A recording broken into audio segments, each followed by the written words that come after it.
이 세상에 존재하는 모든 것은 스스로 존재하는 것이 아니라 그 존재 자체로 자기를 지으신 이를 증거하고 있습니다. 여기에 있는 이 펜이 있다고 하는 것은 이 펜이 존재하기 전에 이미 그 누군가가 이 펜을 계획하고 디자인하고 계획했다고 하는 것이죠.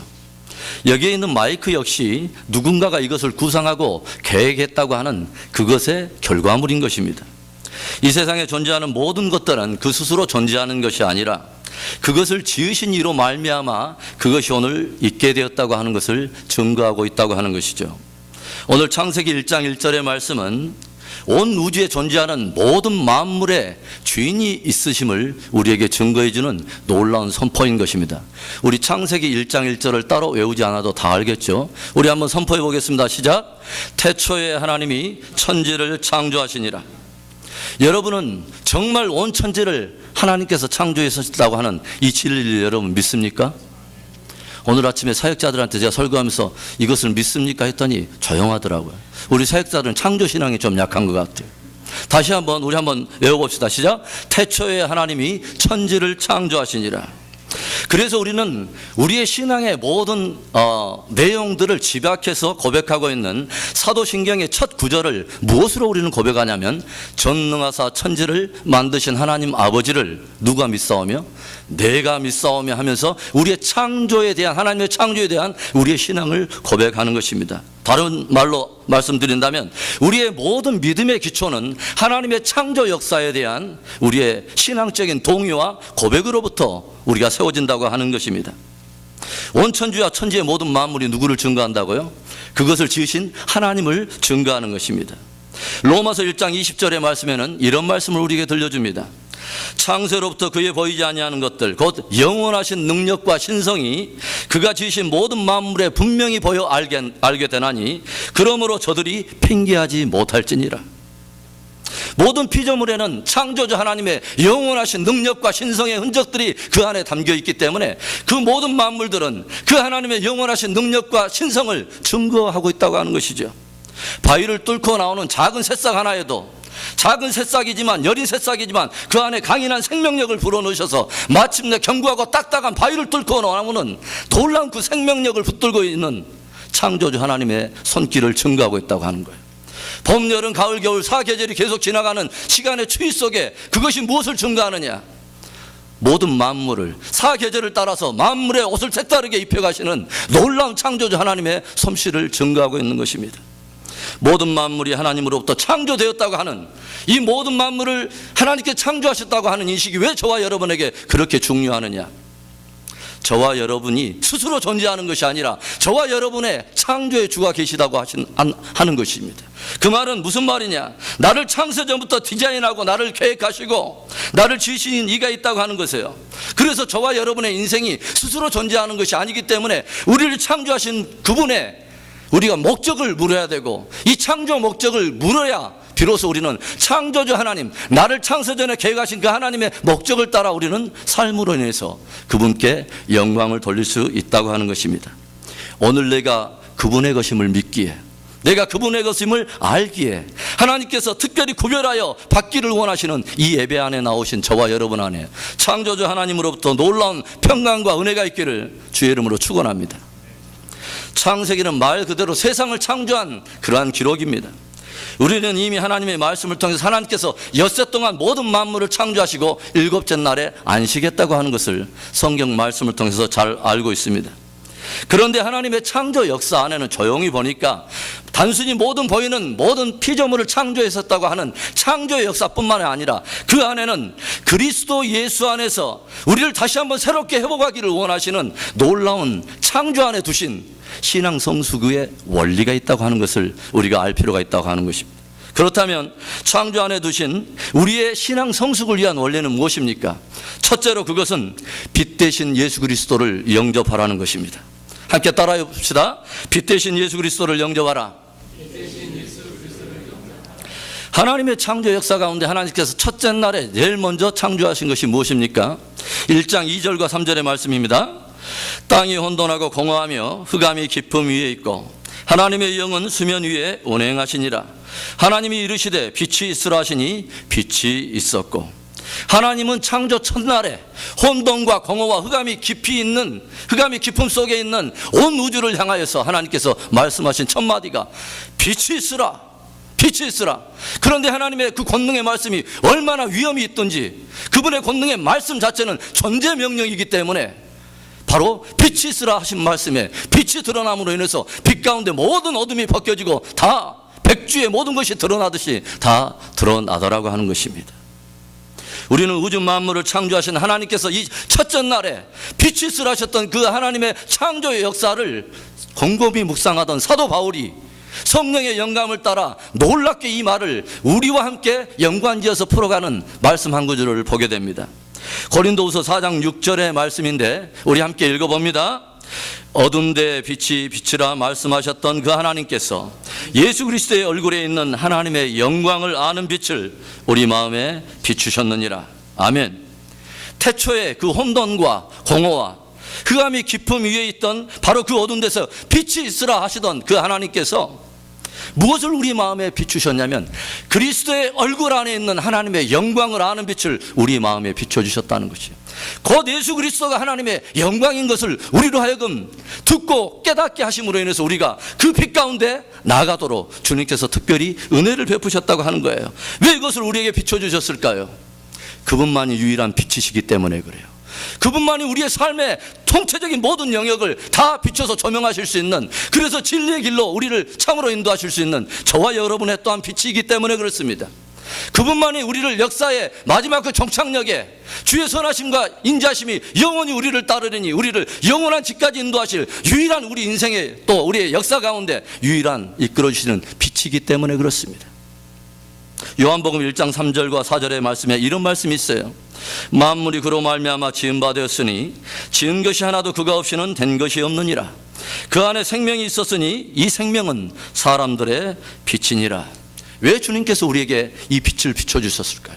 왜 우리가 그리스도 예수의 얼굴 안에 있는 하나님의 영광을 봐야 될까요? 우리가 그분께 나아가야만이 우리는 생명을 얻을 수 있기 때문이에요. 하나님께서 온 어둠 가운데 있는 혼돈과 공허와 흑암이 깊음 위에 있는 우리의 인생 가운데서 빛이 있으라 하시던 그 하나님께서 예수 그리스도의 얼굴 안에 있는 영광의 빛을 알게 하신 것은 그에게 나아가서 유일하게 생명을 얻게 할 유일한 빛은 오직 예수 그리스도 한 분이기 때문에 그렇습니다. 그래서 예수 그리스도를 영접한 사람의 마음 안에는 생명이 있는 것이에요. 왜? 그분이 생명이기 때문에. 예수 그리스도를 영접한 사람에게는 더 이상 어둠 가운데 있지 않고 빛 가운데 있는 거예요. 왜요? 그분이 빛이기 때문에 그렇습니다. 창조주 하나님께서 어두운 역사 가운데 세상 가운데 유일한 생명을 얻도록 유일하게 보내신 하나님께로부터 온 유일한 빛은 예수 그리스도임을 굳게 확신하는 저와 여러분 될 수 있기를 바랍니다. 많은 사람들이 자기의 지혜를 자랑해요. 많은 사람들이 자기의 학식을 자랑해요. 그러나 예수 그리스도가 없으면 그 사람은 아직도 혼돈이고 공허고 그 사람의 영적 주소는 어둠인 것이에요. 제 아무리 많은 부를 가지고 건강을 가지고 명예를 가졌어도 예수 그리스도가 없는 사람은 여전히 흑암이고 어둠인 것입니다. 오늘 저와 여러분이 예수 그리스도를 믿게 된 것은 저와 여러분의 어떠함에서 나온 것이 아닙니다. 오직 우리를 긍휼히 여기셔서 창세전에 우리에게 은혜를 베푸셔서 때가 참에 우리 안에 그리스도 예수 얼굴 안에 있는 하나님의 영광을 아는 빛을 우리에게 비춰주사 그가 누구인 것을 알고 믿고 영생을 얻게 된 이 놀라운 축복의 부름을 입게 된 것입니다. 만일 하나님께서 이 어두운 흑암 가운데서 유일한 빛과 생명으로 예수 그리스도를 우리에게 보내셨다면, 그리고 이것을 믿어 생명을 얻게 하는 것을 복음으로 주님께서 결정하신 것을 주님께서 확증하셨다면, 이것을 저와 여러분이 알게 되는 것을 가장 두려워하며 가장 싫어하는 존재가 누구일까요? 바로 어둠의 주관자이며 사단일 것입니다. 그래서 우리는 사단은 이것을 사람들이 아는 것을 굉장히 방해하는 것이죠. 하나님께서 예수 그리스도의 얼굴 안에 자신의 영광을 두시고 그 영광의 빛 속에 나오는 자마다 영생을 얻도록 하는 것이 하나님의 결정이라는 것을, 이것을 사람들이 아는 것을 가장 두려워하는 것이죠. 우리 고린도후서 4장 4절의 귀한 말씀을 한번 봅니다. 그중에 이 세상의 신이 믿지 아니하는 자들의 마음을 혼미하게 하여 그리스도의 영광의 복음의 광채가 비치지 못하게 함이니 그리스도는 하나님의 형상이니라. 왜 많은 이들이 예수님을 믿지 않을까요? 왜 많은 이들이 예수님을 믿지 못할까요? 그것은 공중 권세 잡은 자, 어둠의 세상의 주관자들이 각 사람의 마음 안에 그리스도 예수 안에 있는 하나님의 영광의 빛을 아는 것을, 이것을 가로막고 있기 때문에 그들이 주님을 알지 못한다고 하는 것이죠. 결국 복음을 듣지 못하게 해서, 그 복음을 깨닫지 못하게 함으로 인해서 깨달아 영생을 얻지 못하도록 사단은 계속 영적 전쟁의 핵심에 복음 전쟁이라고 하는 것들을 사단은 알고 있는 것입니다.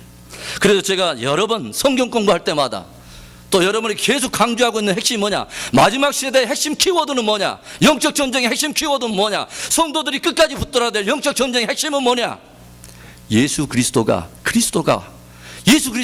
하나님께서 유일하게 보내신 구원의 주라고 하는 이 진리를 굳게 붙드는 것, 이것이 저와 여러분들이 치러내야 될, 모든 혹독한 대가를 다 지불하고로서도 끝까지 붙들어야 될 하나님께로부터 오는 복음의 능력인 것입니다. 요한일서 5장 12절의 말씀입니다. 우리 함께 읽어봅니다. 아들이 있는 자에게는 생명이 있고 하나님의 아들이 없는 자에게는 생명이 없느니라. 무엇이 빛과 어둠을 결정하는 것입니까? 예수 그리스도가 결정합니다. 무엇이 생명과 사망을 결정하느냐? 예수 그리스도가 그걸 결정하는 거예요. 무엇이 심판과 은혜를 결정하느냐? 예수 그리스도가 결정합니다. 예수 그리스도 안에서 진정 거듭남이 없다면, 우리의 모든 신앙의 삶 속에서 예수 그리스도를 뜨겁게 만나는 경험이 없다면 그 사람은 아직 어둠이며 아직 흑암인 것입니다. 아직도 사망이며 흑암과 혼돈인 거예요. 사랑하는 성도 여러분, 진실로 예수 그리스도를 내 삶의 빛으로, 내 삶의 생명으로, 내 삶의 구주로 여러분 영접하셨습니까? 다른 길은 없습니다. 빛 대신 예수 그리스도를 영접함으로 죄를 이기고 정욕을 이기고 세상을 이기고 마침내 믿는 자에게 주시기로 결정한 복음의 핵심인 영원한 생명을 누리게 되는 멋진 저와 여러분들 되시기를 주의 이름으로 축원합니다. 창조 안에 두신 우리들의 신앙 성숙의 원리란 무엇입니까? 두 번째, 하늘의 것을 사모하라는 것입니다.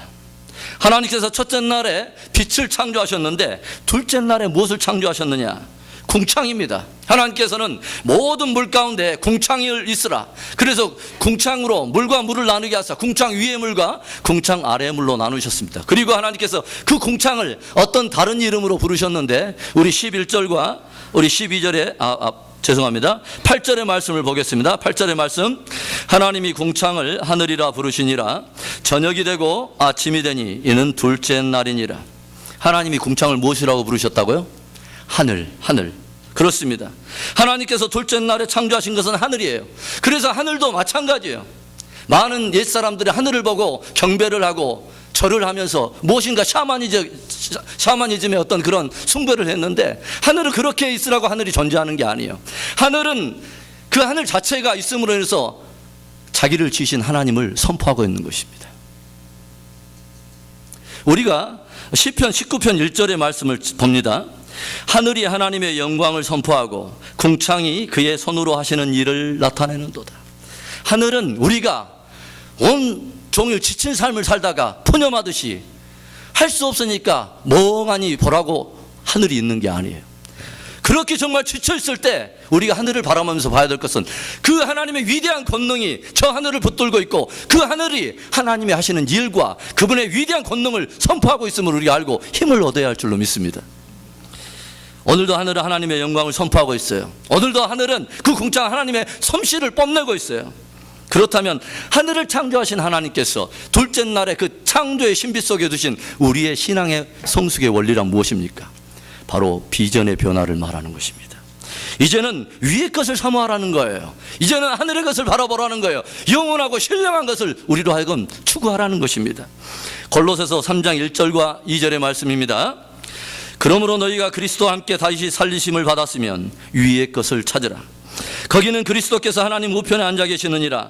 위의 것을 생각하고 땅의 것을 생각하지 말라. 우리가 그리스도 예수 안에 있다는 것, 진정으로 내가 십자가를 경험해보고 그리스도와 함께 다시 살리심을 입었다고 하는 것은 무엇을 말하는 거냐? 우리의 비전이 바뀌어버렸다는 것을 말하는 거예요. 보는 것이 달라졌다는 것을 말하는 거예요. 위의 것을 생각하고 땅의 것을 생각하지 말라. 우리의 모든 비전이 하늘의 것을 사모하고 신령한 것을 사모하고 영원한 것을 바라는 사람으로 변화된 것을 말하는 거예요. 저와 여러분의 영적인 주소가 다 바뀌어버린 것을 의미하는 것입니다. 인간을 뜻하는 헬라어가 있습니다. 안드로포스라고 하는 이 단어는 위를 바라보는 존재라고 하는 뜻을 담고 있습니다. 사람이 다 사람이 아니라 우리가 비로소 창조주 하나님, 하늘의 하나님을 우리가 바라볼 때만이 우리는 비로소 피조물된 내 자신의 겸손한 정체성을 인정하고 그분의 창조의 목적을 따라 살 수 있는 비로소 인간됨이 시작된다고 하는 것을 우리에게 가르쳐 준다고 하는 것입니다. 지금까지 어둠에 갇혀서 땅만 바라보던 존재, 그래서 죽어서 사망 가운데 죄의 왕노릇 하던 그와 종노릇 하다가 죽게 되면 영원히 썩어질 그러한 음부로 들어갈 그러한 진노의 자녀였던 우리가 예수 그리스도의 얼굴 안에 있는 영광의 빛을 우리가 보므로 인해서 놀라운 비전이 달라지고, 이전에는 우리가 아무리 지식을 짜내도 이 세상 지혜를 짜내도 감히 생각할 수 없었던 하늘의 것, 영원한 것, 신령한 것을 바라보도록 하신 하나님의 놀라운 은혜인 것입니다. 이 세상에 있는 것들은 다 썩어질 것이고 사라질 것이고 없어질 것들입니다. 썩은 동아줄을 잡고 사는 사람은 결국 멸망할 수밖에 없는 거예요. 썩어질 기초, 이 세상에 소망을 두고 이 세상에 층수를 높이면 높일수록 오히려 그것은 위험한 것이 됩니다. 많은 사람들이 오늘날 자기 사랑에 깊이 빠져감을 봅니다. 현대인들의 가장 치명적인 허점은 뭐냐? 마음속에 하나님 두기를 싫어한다는 거예요. 성경에서 히브리서 이것을 뭐라고 말하면 믿지 아니하는 악심이라고 말합니다. 마땅히 피조물된 인간들의 가장 본분은 무엇이냐? 자기를 지신 창조주 하나님을 경배하고 영화롭게 하는 거예요. 그런데 그것을 다 거부하고 자신의 독립적인 것, 내가 내 인생의 주인이라고 하는 것, 가장 인본주의의 중심의 핵심에 뭐가 있는 것입니까? 자기가 있는 것입니다. 그게 사사시대에 어떤 말을 보여줍니까? 왕이 없는 고로 각자가 자기의 소견에 옳은 대로 행하였더라. 가장 피폐한 시대는 뭐냐? 내가 내 인생의 주인이라고 생각하던 바로 그 인생이 위험한 것이에요. 오늘날 많은 사람들이 자기 사랑에 깊이 빠져가요. 어떻게 하면 이 땅에서 나를 좀 더 볼 수 있을까? 칼로 째고 깎고 빼고, 어떻게 하면 다른 사람보다 위에 서서 명예를 가져볼까? 온몸에 학력의 고리를 차고 명예의 팔찌를 달고 부의 띠를 짜려고 몸부림을 칩니다. 그러나 정작 중요한 영혼의 단장에는 전혀 무관심합니다. 다시 오실 주님을 향한 우리의 신부로서 가져야 될 영혼의 단장에는 무심한 거예요. 그런데 정작 이런 일들이 교회에도, 그리고 주의 종들의 삶에도, 그리고 성도들의 삶에도 점점 익숙해져가는 가치관이 되고 철학이 되어가고 있다고 하는, 우리는 쓰디쓴 아픔을 우리는 보고 있습니다. 잘못된 기초 위에 층수가 점점 올라가면 올라갈수록 그만큼 더 위험하다는 것을 아십니까? 저와 여러분의 오늘의 영적인 주소는 정말 어디입니까? 저와 여러분 어디에 깊이 뿌리를 내리려고 합니까? 그리고 그 뿌리를 내리는 만큼 무엇을 저와 여러분은 거기에 뿌리를 내리는데 기꺼이 치러야 될 대가를, 어떤 대가를 여러분 치르고 있습니까? 수많은 믿음의 사람들, 정말 주옥과 같은 믿음의 사람들이 복음과 함께 이 땅에서 고난을 받을지라도 진리를 붙들고 살았던 그 이유가 어디 있었을까요? 히브리서 11장에는 세대를 거슬러서 초월해서 정말 하나님을 뜨겁게 사랑했던 믿음의 사람들이 들어있는 믿음의 전당이라고 불리는 이 히브리서 11장에 주옥과 같은 그 믿음의 사람들이 이 땅을 살아가면서 자기의 삶의 소망에 대한 그 이유를 이렇게 정리를 하고 있습니다. 히브리서 11장 16절의 말씀입니다. 그들이 이제는 더 나은 본향을 사모하니 곧 하늘에 있는 것이라. 이러므로 하나님이 그들의 하나님이라 일컬음 받으심을 부끄러워하지 아니하시고 그들을 위하여 한 성을 예비하셨느니라.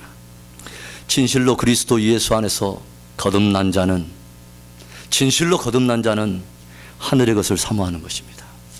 영원한 것을 사모하는 거예요. 왠지 아세요? 그것만이 참된 것인 줄을 알기 때문입니다.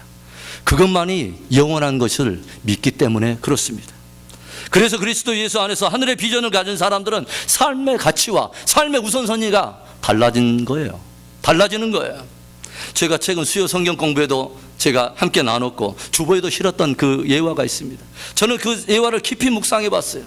제 삶 속에 우선순위는 정말 바르게 되어 있는가 생각을 깊이 해봤습니다. 한 시간 관리를 가르치는 강사가 무엇을 합니까? 대학생들 앞에서 책상 위에 큰 항아리를 하나 두었습니다. 그리고 제법 큼직한 돌들을 그 안에 집어넣어놨어.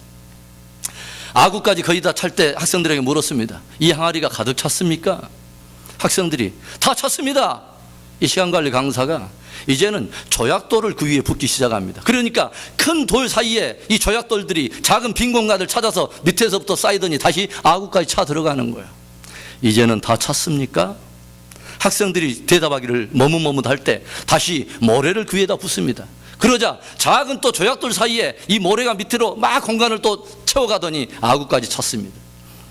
이제는 다 찼습니까? 아무 말도 하지 않아요. 그러자 시간관리 강사는 그 위에다 주전자를 가져와서 물을 가득 채웠습니다. 그리고 그들이 예상하지 못했던 이런 질문 하나를 드려요. 그렇다면 우리가 지금까지 해왔던 이 실험이 우리에게 주는 교훈은 무엇입니까? 그러자 한 학생이 손을 들더니, 강사님, 그것은 우리가 아무리 바쁜 스케줄을 가지고 있다 할지라도, 아무리 분주할지라도 우리가 지혜를 쪼개서 그 시간을 더 나눠서 쓰게 된다면 우리에게는 그것을 할 수 있을 만한 충분한 시간을 가질 수 있다고 하는 그런 교훈입니다. 그러자 이 시간관리 강사가 이렇게 대답합니다. 고개를 내저으면서, 아닙니다. 우리가 지금까지 한 실험에서 얻게 된 진짜 중요한 교훈 하나는 다른 어떤 것보다 이 큰 돌을 제일 먼저 넣지 않았다면, 이 큰 돌들이 항아리에 가장 먼저 넣지 않았다면 끝까지 이 큰 돌들을 그 안에 넣을 수 없다고 하는 교훈입니다. 우리 인생에서, 우리의 신앙생활에서도 정말 중요한 것, 하나님 앞에 정말 중요한 것, 영원한 바로 그것을 바라면서 우리가 준비해야 될 가장 중요한 것을 우리가 준비하지 않는다면, 정말 그 일에 먼저 우리가 우선순위 두고 헌신하는 그러한 삶이 없다면, 어떻게 보면 저와 여러분도 단 한 번도 주님이 우리를 향해서 가지고 계시는 거룩한 부흥의 부름에 한 번도 응답해 보지 못하고, 한 번도 헌신해 보지 못하고 그저 왔다가 그저 가는, 한 번도 뜨거운 가슴과 뜨거운 사랑을 하나님 앞에 고백해 보지 못하고 그렇게 가는 사람이 될 수도 있을 거라는 생각을 해봅니다. 사랑하는 성도 여러분, 오늘 저와 여러분은 무엇을 바라보며 무엇을 기대하며 살아갑니까? 그리스도 예수 안에서 새로운 생명으로 태어난 우리 안에, 새롭게 태어난 우리 안에 하늘의 것, 위의 것을 바라며 소망하는 비전의 변화와 그 변화에 따르는 놀라운 삶이 있기를 주의 이름으로 축원합니다. 창조 안에 두신 우리들의 신앙 성숙을 위한 원리는 무엇입니까? 마지막 세 번째로 말씀을 따라 열매를 맺으라는 것입니다. 함께 따라 합시다. 말씀을 따라 열매를 맺으라. 첫째 날에 빛을 창조하시고 둘째 날에 궁창을 지으시고 하늘이라 명령하신 그 하나님께서 셋째 날에 무엇을 창조하십니까? 하나님께서는 하늘 아래에 있는 모든 물들 가운데 묻이 드러나라 하시고 그 묻을 땅이라 칭하시고 그 땅에 무엇을 내기를 기대하시는 마음으로 말씀을 하셨어요. 그게 11절과 12절의 말씀입니다. 하나님이 이르시되 땅은 풀과 씨 맺는 채소와 및 각기 종류대로 씨 가진 열매 맺는 나무를 내라 하시니 그대로 되어 땅이 풀과 각기 종류대로 씨 맺는 채소와 각기 종류대로 씨 가진 열매 맺는 나무를 내니 하나님이 보시기에 좋았더라. 하나님은 셋째 날에 온갖 풀과 또 채소와 씨 가진 열매 맺는 과목들을 내라 하시니 하나님의 권능의 말씀이 이 땅이 모든 그 하나님의 말씀 앞에 다 풀과 채소와 각종 씨 맺는 씨 가진 열매 맺는 과목을 냈다는 거예요. 그러면 우리가 바라보는 온갖 풀들과 나무와 모든 꽃들을 바라보면서 우리는 무엇을 생각합니까? 아, 아름답다. 우리는 믿음의 사람 훨씬 한 차원 더 건너뛰어서 그것을 지으시고 그 안에 만물을 붙드시는 하나님의 영원하신 능력과 신성이 그 안에 분명히 보여 알게 되나니 그 안에서 오늘도 생명을 붙들고 있는 하나님을 바라보는 믿음의 은혜가 있기를 바랍니다. 오늘 이 셋째 날에 두신 하나님의 신앙 성숙을 위한 원리는 무엇이냐면 하나님의 말씀을 따라서 채소와 씨 맺는 과목들이 다 난 것처럼 하나님의 그 권능의 말씀을 받은 우리가 그분의 말씀대로 우리가 열매를 맺어 주인의 기쁨에 영광을 올려드리는 바로 하나님의 기대가 있다고 하는 것이죠. 하나님은 그리스도 예수 안에서 새롭게 거듭나서 하늘의 비전을 가지고 있는 저와 여러분들이 단순히 공한 하나의 비전, 멍상가의 사람이 아니라 그 비전을 가진 사람답게 이 땅에서도 역시 열매를 맺는 신앙의 은혜가 있기를 원한다고 하는 것이죠. 그래서 요한복음 15장 8절에 이런 말씀이 있습니다. 너희가 열매를 많이 맺으면 내 아버지께서 영광을 받으실 것이요 너희는 내 제자가 되리라. 우리가 열매를 많이 맺으면 이것이 하나님께 기쁨이 된대요. 하나님께서 영광을 받게 되고 우리가 비로소 하나님의 말씀대로 계명대로 살아갈 때에 주님은 뭐라 하냐면 비로소 너희는 내 제자가 되리라. 왜 열매는 주인의 마음을 기쁘게 합니까? 그것은 주인이 씨를 심고 오랫동안 그것을 참아 오랫동안 기다리는 이유 하나는, 인내하면서 기다리는 이유 하나가 오직 뭐예요? 열매에 있기 때문에 그렇습니다. 그래서 그 열매는 주인에게 기쁨을 주기도 하고 그 열매 자체가 주인의 영광이기도 합니다. 그래서 성경은 믿는 우리들 안에 성숙함으로 인하여 우리 안에 맺기를 원하시는 많은 열매들을 언급하고 있어요. 세례 요한을 통해서 우리를 도전하는 그 열매가 무엇입니까? 너희는 회개에 합당한 열매를 맺으라. 에베소서에 빛의 열매는 착함과 우로함과 진실함에 있느니라. 거룩함에 이르는 열매, 의의 열매, 복음에 합당한 열매를 맺으라. 그리하면 또 그런가 하면 뭐예요? 갈라디아서 5장 22절과 23절에 오직 성령의 열매는 사랑과 희락과 화평과 오래 참음과 자비와 양성과 충성과 온유와 절제니 이 같은 것을 금지할 법이 없느니라. 주님은 하늘의 비전을 가진 성도들이 비전만으로 끝나는 것이 아니라 풀과 채소와 씨 가진 열매들이 모든 과목들이 하나님의 말씀을 따라 그 소산을 내서 하나님께 영광을 올려드리고 그분의 영원하신 능력과 신성을 찬양하듯이 우리도 역시 삶에 말씀의 씨앗을 받은 우리 안에 받은 말씀대로 열매를 맺어 하나님께 영광 올려드리길 원하는 하나님의 기대의 메시지인 것입니다. 예수님께서 마태복음 13장에 천국에 대한 비유를 7가지를 두고 있는데 가장 먼저 언급하고 있는 것은 내 밭에 대한 비유입니다. 씨를 가지고 있는 4가지 밭, 그것이 어떤 마음밭에 뿌려지는 것에 따라서 어떤 열매가 나오느냐. 첫 번째 밭이 어떤 밭입니까? 길가에 뿌려진 씨앗은 사람들의 발길로서 그 오고 가는 그 땅이 이제 굳어짐으로 인해서 하나님의 말씀이 들어갈 그런 영역이 없는 거예요. 세상의 철학과 많은 사람들의 여론과 세상의 풍조와 교훈과 이런 것들로 인해서 하나님의 말씀을 받았지만 모두 다른 것에 의해서 희석되어 버리고 이걸 진리로 붙들지 못하기 때문에 깨달음이 없을 때 마귀가 와서 그것을 잡아채어 간다고 합니다. 그러므로 해서 열매를 맺지 못하게 하는 것입니다. 두 번째 밭은 흙이 얇은 돌밭입니다. 잠시 뿌리를 내립니다. 잠시 뿌리를 내지만 뜨거운 햇빛이 떠오를 때에 그 얇은 그 뿌리가 다 마름으로 해서 열매를 맺지 못하는 게, 우리가 말씀을 받을 땐 즉시 기쁨으로 받고 감동을 받고 눈물을 흘리면서 하나님 앞에 고백합니다. 그러나 그 말씀대로 살아가는 삶의 현장에서 주님을 따라가면서 치러야 될 대가가 있을 때, 고난과 역경이 찾아올 때 너무도 쉽게 좌절하고 포기해버리며 열매를 맺지 못하는 마음이. 세 번째 밭은 가시밭에 떨어진 씨앗입니다. 무엇입니까? 이 세상의 염려와 죄리의 유혹에 오히려 그 기운이 너무 강하게 막고 있기 때문에 하나님의 말씀이 들어오면 아닙니다. 목구멍이 포도청인데, 이 세상의 모든 사람은 그렇게 살아가는데, 어차피 이 땅에서 우리가 살아가는데 그 영원한 것보다는 훨씬 눈에 보이는 이것이 훨씬 소중하기 때문에 그것에 매여서 진짜 영원하고 소중한 것을 향한 영적 전진을 하지 못해버리는, 그래서 열매를 맺지 못하는 것입니다. 그러나 네 번째 밭, 옥토와 같은 밭은 무엇을 말합니까? 말씀을 받을 때 그 말씀을 마음에 굳게 지킴으로 인내로 결실하는 자들, 인내로 결실을 맺었다고 해요. 이것이 어찌 농사에 관한 이야기입니까? 하나님의 말씀의 씨앗을 받은 저와 여러분 안에 그 말씀의 뿌린 대로 주인의 기쁨을 그 충만케 할 열매를, 소산을 기대하시는 하나님의 마음이 아니겠습니까?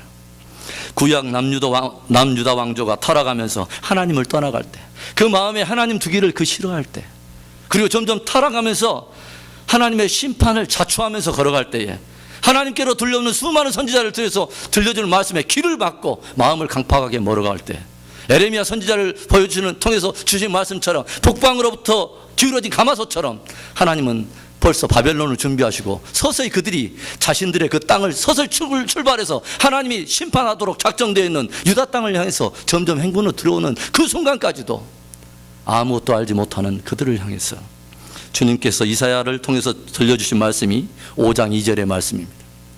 땅을 파서 돌을 제하고 극상품 포도나무를 심었도다.